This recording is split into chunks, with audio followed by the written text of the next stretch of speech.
U.S. bases are on high alert as Iran closes its airspace amid soaring tensions. I mean, if you don't know, the entire economy has collapsed. It's not fun. There's escalating standoff between the United States and Iran. I know people will get mad because it's like, no, it's Iran. It's Iran. It's Iran or Iran. It's however you want to pronounce it. Who cares? Who gives a shit? At the center of this is Al Udeid Air Base in Qatar, if anybody is familiar with it, the largest U.S. military installation in the Middle East. American forces there were placed on high alert, with some personnel advised to prepare for a possible evacuation or relocation just as a precaution. This move comes after Iranian officials warned that the United States bases could be a target in the region if Washington took military action. This alert was triggered by rising tensions linked to Iran's ongoing crackdown of massive anti-government protests sweeping across the country. President Donald Trump publicly threatened intervention to support protesters. God, I'm like, you know when there's a line below a line and you're getting ready to read it? He's not threatening to kill protesters. Fuck. Saying the United States would act if the violent suppression, including reported killings and executions, continued. That's what I was trying to read. He's vouching to support the protesters because I don't know. He has a keen interest in Iran, apparently, which is, all right. In response, Iran issued a temporary airspace closure late Wednesday into early Thursday, banning most flights through a notice to airmen or NOTAM. This forced airlines to reroute or cancel flights across the region as Iran sits on a key international flight path. Let's just go ahead and let's reference this ABC News clip. Breaking news coming out of Iran. We have learned a short time ago Iran restricting much of its airspace. U.S. troops at the largest U.S. base in the Middle East had been warned to be ready to evacuate. In Qatar, those American forces on alert, and tonight Iran... This fucking moron just pronounced it Qatar. If you are... Listen, and people give me shit. They're like, why do you pronounce the Quran? Because that's how it's pronounced. Dipshit.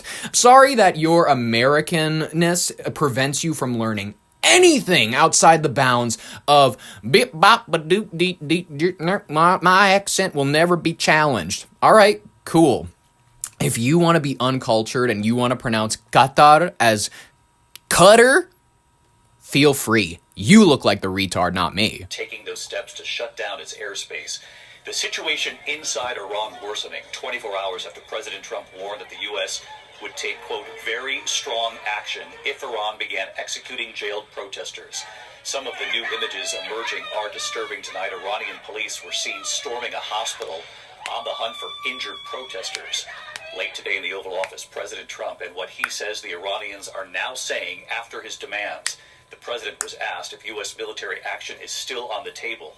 ABC's chief foreign correspondent Ian Pannell leading us off from the region again tonight. Here we go. Tonight, some American forces on the biggest U.S. base in the Middle East warned to be ready to evacuate. And late today, Iran closing its airspace amid soaring tensions. Just 24 hours ago, President Trump warning Iran the U.S. would take very strong action if they started executing jailed protesters. Late today, the president saying they've now heard from sources that Iran is holding off on the killings. They've said the killing has stopped and the executions won't take place. There was supposed to be a lot of executions today. The president signaling military action against Iran is on hold, at least for now. We're going to watch and see what the process is, but we were given a very good statement by people that are aware of what's going on. Yeah. We just told no executions. I hope that's true. That's a big thing. But on the ground in Iran, this is the terror ordinary Iranians have faced for almost 3 weeks. Security forces storming a hospital in Ilam, hunting for injured protesters, seen in videos circulating online. More than 2,600 people, unarmed civilians, have been ruthlessly killed, according to human rights activists. This is really like a curious time to be alive. Any time to be alive is a fun one, because you have like, you could be alive and you'd be like, I heard something about like a Nigerian genocide when I was a kid. Every kid has this, and I'm sure that some kids, they're growing up right now watching CNN 10. They're eating crackers, they're doing their usual, they're coming to school, they're not thinking about it, but they're seeing this on like CNN 10 while like Carl Azus needs to make puns for them about this. He's like, I don't know. And publicly today, the regime suggesting it isn't backing down. State TV showing the head of the judiciary appearing to urge fast trials and executions of protesters. 26-year-old Irfan Sultani was one of those set to be executed today, according to his family. He's one of more than 18,000 arrested. Speaking to ABC News, his cousin Samaya saying Irfan always spoke about Iran's freedom. He always felt he should not stay silent, she says. He should stand among the people. Late today, his family telling ABC News they've just heard he wasn't executed today. But so far, they haven't been allowed to see him. Sucks. David, after all the violence, President Trump saying Iran's promising to stop the killing, but he's also urged Iranians to continue protesting, and few of them are going to trust the regime not to start shooting them again if they do go back onto the streets. New panel from the region again tonight, Ian. Thank you.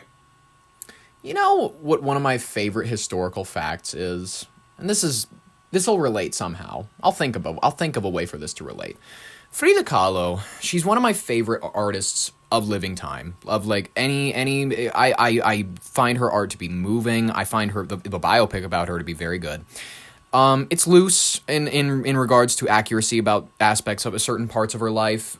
Diego Rivera was not that handsome, just factually speaking. He wasn't. He was kind of a dog. And she allowed herself to be controlled by this guy who was very, this is just not in the movie. The movie makes it seem very get out! You slept with my sister. Now you must leave. Actually, he left because he asked for a divorce from her after he slept with her sister. So, yeah. So let's not kid ourselves about yes, figures of feminism and whatnot, figures of movements and whatnot.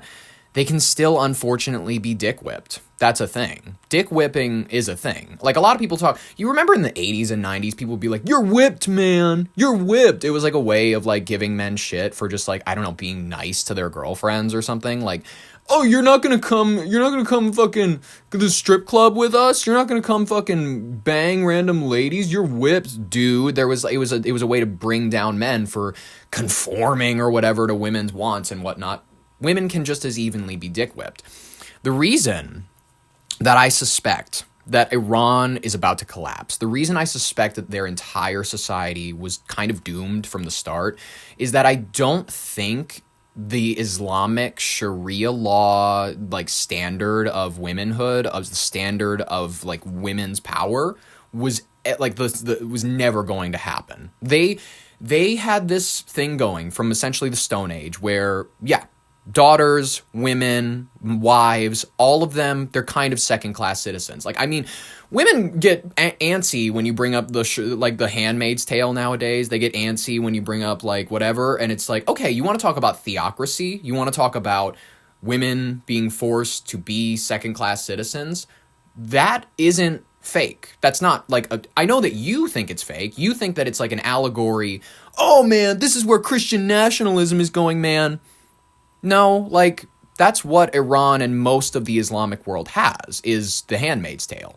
Women are second-class citizens. They are forced to cover their bodies. They live as servants to men. That is how their culture exists. It's how it has existed. Islam is an inherently, it is a classist system in the sense where men are one, women are below. Women are less than one. They are around the same value as cattle. And this is just a fact. A lot of people, they'll be like, no, the standards for womanhood are different and whatnot. And I will just say this.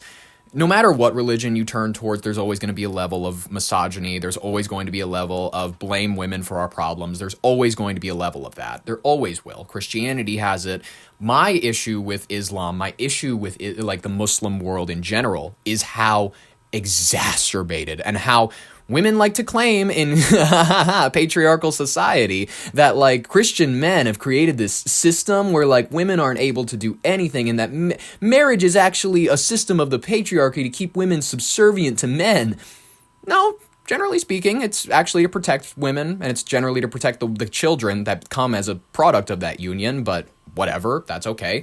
If you want to view that as a suppression of women somehow, I guess you can. I find it to be weird.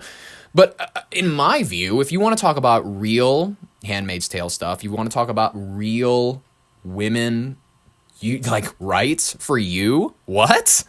You want to talk about that type of a scenario? It's across the Eastern world. It's everywhere over there. And unfortunately, regrettably, a lot of people are sympathizers to it. Regrettably, a lot of people, they're like, oh, it's just passing by me. I as an American who lives in, I don't know, the Midwest, I've never been forced to think about Islam. I've never been forced to think about Muslims. I've never been forced to think about their religion because I go to church every day and eat lutefisk. I go to Catholic Mass. I go to Lutheran, Protestant, whatevers, and that's my world. And most of the time, these people, they just see people coming in and they just see new cultures and they don't bother to learn about said cultures. They don't bother to learn about, oh man, you're coming in with a value system that, literally speaking, would have the women that are in this room covering their bodies and not able to talk unless their husband said that was fine. I'm sorry, that's the exact kind of framework that your religion sets forth for women. They're not leaders. They're not political figures. Malala is a radical left Muslim. A lot of people will go, no, Malala is an example of modern Islam. No, she's not. She's not a symbol of modern Islam, just the way as any Catholic woman priest is not a symbol of modern Catholicism. They are radical extremes of progressivism that exist within their sects. But let's not get it twisted. The Pope is still the Pope, and the Pope is going to be a man. That's how it is. That's how it always has worked, and that's how it always will work. I've had issues with religions for forever, so you can't say, oh, he's signing off on all these things. Iran's culture was never going to survive the 21st century. Islam was never going to survive the 21st century. You cannot have a world as interconnected with technology, books, research, organization groups, ideas of Westernism and liberalism, the ideas of liberation. You can't exist in a world where that type of information is so accessible.